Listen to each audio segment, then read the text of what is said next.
This is James Walker. Welcome to Real Talk, Real People.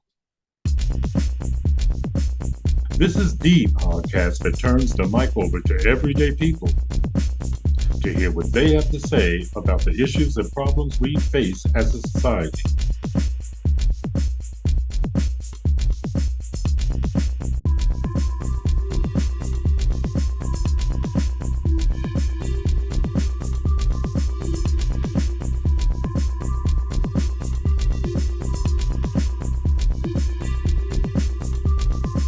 Hello, everyone. It's good to be back with you. For those of you who have been around from the beginning, you know that that was the original introduction to this podcast. And over several years, we've played and revamped the beginning of the podcast several times. But that is the original introduction to the podcast. And that really got me thinking. When I look at, I know that a lot of our YouTube listeners are new. They've been with us either a year or less than 2 years. And we had quite a lot of interesting conversations that's just up on our Anchor site, which is just a purely audio file. And since I'm going to be off for another couple of weeks, I've decided to bring two of those conversations back to you. The first conversation, excuse me, the first conversation that I'm going to bring back to you is about growing your own food and the healthy benefits that we get from that. And it was a very popular podcast. And when I look at the numbers, it continues to be very popular. So I'm going to rerun that because we all know that a lot of that's something that a lot of people are doing these days. If you remember, about 8 months ago, I think it was, I brought my sister Shameen on the show. And she is down in Scottsboro, Virginia, and she's got this huge garden down there where she's just growing everything. My brother's also doing it in Pennsylvania. My sister in Rhode Island, she's growing her own vegetables. So this is a big thing. You know, we have community gardens here in New Haven, Bridgeport, Brown, Connecticut. So this is a big deal. So I think you'll enjoy listening to that podcast either again or for those of you who did not hear it for the first time. The other podcast I'm going to bring you kind of leads us into what our podcasts after that will be about, which are going to be focused on women's issues. One of the women's issues we're going to be focusing on is why so many Black women are dying during pregnancy or while giving birth or right after birth. It's really a problem around the United States. And that's one of the issues we're going to be looking at. But the podcast that I'm going to rerun, the conversation, is from a breast cancer survivor. It is our number one listened to podcast. And when you listen to her talk about her experience finding out and how she got through it, I think you'll understand why it continues to be a very popular podcast. And finally, before we get to that first conversation, let me remind folks that I have a book out on the market. It is called Dead Windows: My Long Journey Out of Domestic Violence. And the feedback that I'm getting, it is at points a very difficult book to read, but everyone is getting through it. And I urge you to pick up a copy because this is important. Many kids suffer from this, and it doesn't matter how old you get. You can see this gray on this hair. So I've been around a long time. So to write a book about domestic violence this many years later, I think you have to understand it. There are long-term consequences, and we have a lot of children right now who are suffering from this same thing. So I urge you to pick up a copy. It's available at Barnes and Nobles, Google Books, Amazon, Apple Books. So it's $9.95 for the paperback, and I think it's a very good read. Meanwhile, let's get to the conversation about growing your own food that will turn you into a healthier you. My guests today are Eliza Cardwell, and she is a community gardens manager at Gather New Haven, and she oversees some 50 community gardens. And also joining us will be Alexander Morales, and he is an operations assistant at the Green Village Initiative in Bridgeport. and they oversee 12 community gardens. And they're here to talk to us a little bit about how those community gardens are benefiting low-income communities.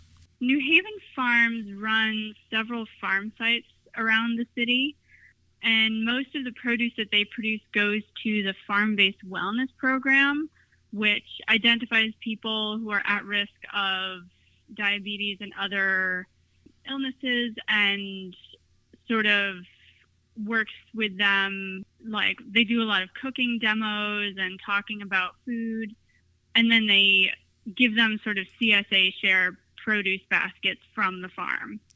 Go ahead. And the rest of the produce that comes from the farm goes to farm stands. There's a reoccurring one at our Ferry Street Farm location, and then there's a pop-up market at the Fairhaven Library. So that's where the rest of the produce from the farms go. And when you say produce, I'm assuming you're saying lettuce, tomatoes, corn on the cob, that kind of thing? Or when you say, what are we talking about when we say produce, so that people actually know what we're talking about? Yeah, they produce a wide variety of things. I wish I had the list in front of me, but yeah, they definitely do tomatoes, collards, kale, carrots. I've seen fennel growing there that I was very excited about. Beets, chard. So all the stuff that's good for the body. That's probably a fraction of. Sorry? All the stuff that's good for the body. Yeah. As far as community gardens go, which is where I mostly focus, it's good for the body physically and emotionally.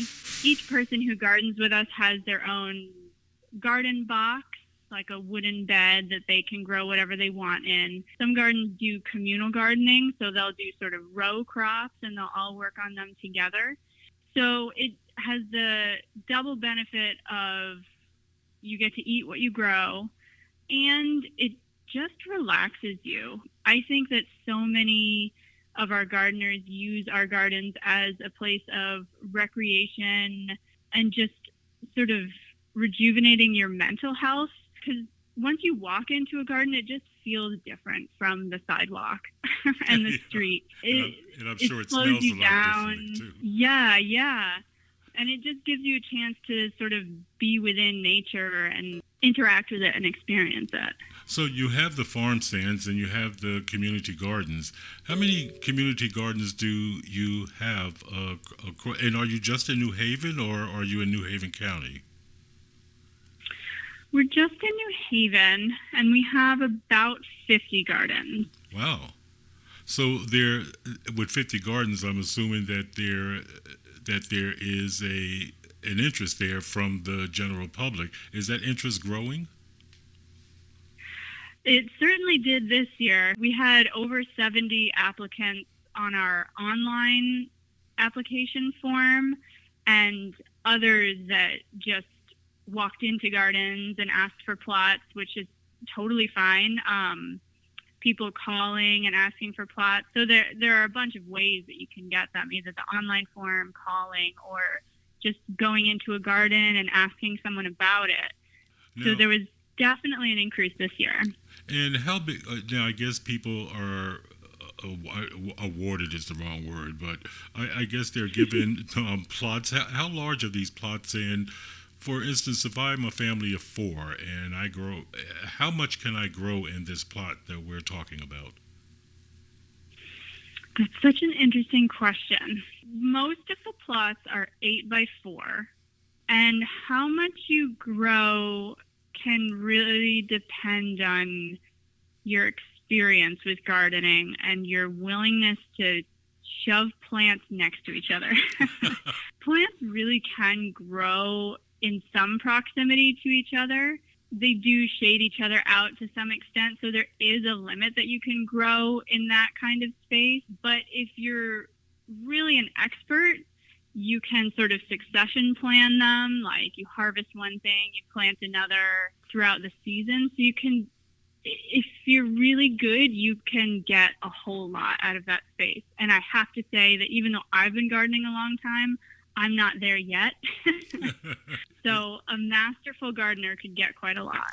Now, when amateurs such as I would be, if I came to you, what do you advise people to do, and what is the one item that most people want to plant first? Tomatoes. Tomatoes. Yep. Yep. Everyone wants tomatoes.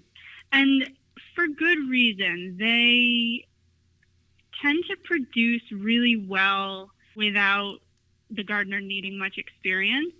They do get problems such as disease, but I think they're the thing that most people start with. And because the difference between a homegrown tomato and one you get at the grocery store is astronomical. It tastes so good when you grow it yourself, and it tastes fine when you get it from the grocery store. So I think that's what hooks people a lot on gardening is the flavor of home produced foods. And certain ones, there's a bigger flavor difference, and tomatoes are definitely one of them. And who would you say are your clients? Who comes to you? Are they elderly people? Are they parents? Are they teens and kids? Or parents trying to get their kids involved in agriculture? Where would you say the interest lies? I would say we have a lot of elderly folks. We have some gardens that are almost exclusively for elderly folks. They're maybe connected to a senior housing place, and it's an ability for them to get outside and garden. We have a lot of kind of young professional age range. We have a few families that I know of, but I'd say it's more individuals or couples that are using our garden. Let's let Alice get a word in here and talk a little bit about urban farming and urban farmers. We're the only urban agriculture nonprofit in Bridgeport, the largest city in Connecticut, a very diverse population. And Bridgeport is, we would have formerly called a food desert, but now we're referring to them as food apartheids because food desert implies some kind of natural occurrence, where food apartheid kind of illustrates the intentionality of how the current system is, where there's not really grocery stores for people. There are people who are maybe too poor to buy healthy food. Healthy food is not a cheap commodity. They may not be able to have the time after work or the energy to take a bus and then lug a bunch of groceries to and fro from where they live. So what we try and do is we have our main community farm at 1469 Reservoir Avenue, which is where we grow our foods. We have volunteer days every Saturday. We have a youth program that it's like a paid internship for them every summer. We let them come in, grow food, teach people about gardening and farming, or let people who maybe have prior knowledge of farming and gardening come by and teach us things, or give them an opportunity to put their knowledge into the soil. And we also have our community gardens. We have 12 community gardens throughout Bridgeport, a bit smaller than our main community farm, but this is where people can apply for a plot of land. We give them their little plot, and they can come by, they can grow and keep their own food. So it's all about like the community involvement, letting people grow healthy food. Our farmers market, which is every Saturday, although our last one is coming up this Saturday.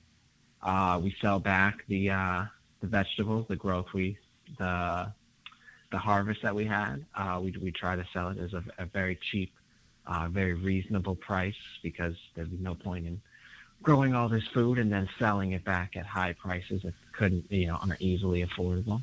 Now, let me interrupt you a moment, because you did say something to me that is very important, and I think it's important to a lot of people, because we keep watching TV and listening and hearing commentators or health experts tell us that eating healthy is cheap. And I've always insisted that there is no way. I look at the prices of vegetables and so forth and fruits, in the supermarkets, and not only are they, in my opinion, not ripe and so forth, and really very, really tasty, but they are very high priced. So I just want to applaud you for making that statement that eating healthy is not cheap, and also applaud you for providing a way that people can eat healthy at cheaper prices. So let's talk a minute about these urban farmers and what you're teaching young people about the value of growing their own produce. So the youth program came from just community interest, like a bond forming very naturally that way. So we want to give them, and then we give them the opportunity to learn about growing, expose them to environments that they normally wouldn't be able to see. We also have our school programs where we have community gardens in the schools, in many different schools in Bridgeport, and then almost like an after school program. We have like a curriculum. They can come by, the kids can learn about growing.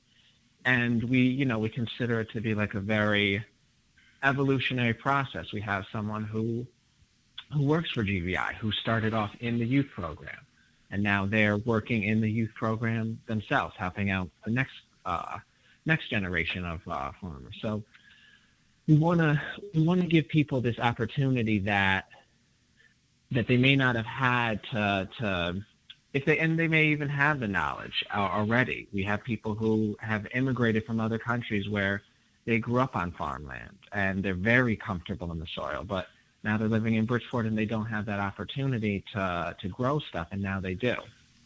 So that's something that's very important to us. What about nutrition? Do you guys have a program or someone that talks about the nutritional value of growing your own produce? We don't more in a broad sense, like just the general healthy advantages of eating more vegetables, of not having as much processed food, and like you were saying with the it's not cheap eating healthy, and even if it is, it's never cheaper than eating unhealthy. Right. So we just want to focus on making sure people have the accessibility to just like the basic necessities, like all these different vegetables that they can incorporate. We do have, in a way of teaching about nutrition, we have workshop series every once in a while where we may have like a local chef or even a GVI member talk about like a way you could cook, certain meals you could cook with vegetables you could get right from our farmers market on Saturdays. You're listening to Real Talk, Real People, the podcast that turns the mic over to everyday people.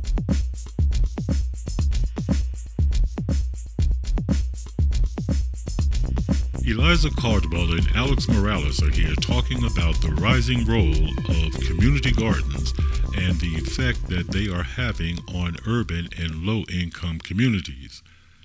It seems that a lot of low-income people are recognizing that buying vegetables at the supermarket is just not fitting in with their pocketbook, so to speak. So they are taking notice to community gardens, and they're flocking to these farm stands and other places where they can buy the cheaper and healthier produce. So in early spring, you can grow the sort of leafy greens like kale, collards, beets, those sorts of things. And then the window for putting in tomato, pepper, eggplant, bean vegetables is like around May 15th to June 15th, thereabouts, because those are heat-loving plants. So if you planted them too early or too late, they'll either get snapped up by cold or they won't produce in time.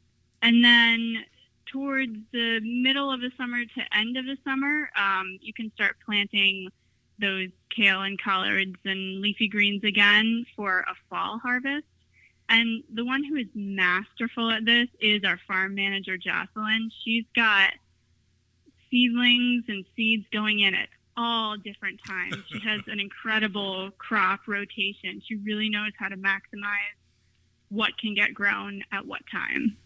And for people who Are people able to call you guys to get advice? Do you have like gardening programs and what to do, what not to do, how to do, that type of thing? I would like to develop more classes and workshops around how to grow and what to grow. There's a pretty infinite amount of topics that you can learn about as far as gardening. We do have district coordinators who are always available for gardening questions. They're people who have been gardening for a really long time and they know a lot. And within every garden, there are experts or people who know a whole lot, or just people who have tidbits that they can share that will make each other's gardening better. Everyone has different knowledge sources and things that they've tried. And so that's the benefit of community gardening, is that you can talk to others and see what their input is on what you're doing or how you might improve. If people don't have a community garden near them or they don't get a plot, you can always try gardening at your own house. Get a large, nursery pot or a couple small ones and just try growing a few things. If you're interested, just give it a shot. And it's always better to grow in a container, in some sort of pot, because you don't know what might be in your soil, and you can control the soil that's in the container. You can know that it's a really nice blend of soil and compost that you buy from the store. And that's a great way to just see if you like gardening and see if you enjoy getting that food. And usually the answer is yes, and your garden plants will just get bigger and bigger. But I would say that if anyone's interested in gardening and not sure they want to get a whole plot just yet, either try gardening at home in containers or just volunteer in the garden. Get to know people, see what growing in a plot is like, and you can kind of see if it's for you. I don't live in Bridgeport, but when I found out about Green Village Initiative, I was almost like, wait, there's a farm in Bridgeport? Like I couldn't really picture it. Yeah, no, I actually had to be frank. I was very surprised, and particularly in where it's located. I was really, really very, very surprised, but actually very pleased, because I do think that growing your own food and your own produce is something that is really happening across the United States. And I began to think about this podcast because I have a brother in Pennsylvania and a sister in Rhode Island, both who are homeowners, and they are into gardening and growing their own foods, and they had been urging me to do a podcast on this. So, I think that this is, I think people in urban areas don't see the possibility of that. But I see that you have an urban farmer training program. Yeah, we unfortunately, because we partner with UConn, that had to be put on hold because of the COVID precautions. But we still do have do have our youth program, and we're trying to get our school program. It seems like we're going to have success with that this year. So we still do want to teach people these gardening skills, because it is, it's like gardening, it probably has in many people's eyes like a white face, but it is, there are many people who are black farmers, people who, if it was not for the history of America taking land from people, there would be many more black farmers, and people who should have the opportunity, just because they live in an urban environment, to be a farmer. Or to just grow their own food. And is that a very popular thing to do amongst Hispanics? Amongst Hispanic people? Yes. Yeah, we do. We have many. We have many Hispanic people involved. We try to tailor, we try to make sure all of our mail blasts. We have are also in Spanish. We have our community garden application is in Spanish as well. We offer it in English, Spanish, and Portuguese at the moment. So we definitely have, Bridgeport, formerly known as Bridgeport, Rico, to all my old school Bridgeport residents. We have a very a very popular and big Spanish population, and we it's not like we just want to accommodate them. Like it wouldn't be right to not include them and put the effort into making sure everything's available in English and Spanish. So, if a person wants to participate, what do they do? So they could participate. There's a couple ways right now. We have volunteer events at Reservoir Community Farm every Saturday. You can come by, learn a little about farming and gardening. It's from 10 a.m. to 2 p.m. every Saturday. Just come on through. We're very safe. We take a lot of precautions right now, so you can definitely feel comfortable. It's an outdoor area, so that's one way to get involved. We have community garden cleanups that if you're on our email list, you'll get notified about, or if you follow us on social media. Our Instagram is Green Village Initiative, and so is our Facebook. We have a website, gogvi.org, where you can learn a little bit more about our programs, about updates. We have we've been getting a little more into the digital side. We have a YouTube channel, Green Village Initiative. We're posting workshop series, and most importantly, we have our virtual Harvest Fest coming up from October 26th through the 30th. We're going to do one workshop each night from Monday to Friday. And you can also contact Gather New Haven. You can call them at 203-562-6655 or email them at go online and check them out at gathernewhaven.org. And I'm sure if you peruse their website, you can find a lot of ways to get involved. You've been listening to Real Talk, Real People. If you would like to be on the show, if you have an idea for the show, give us a call at 203-605-1859 or drop us an email at realtalkrealpeoplect@gmail.com. You folks have a good week, and we'll talk again next week.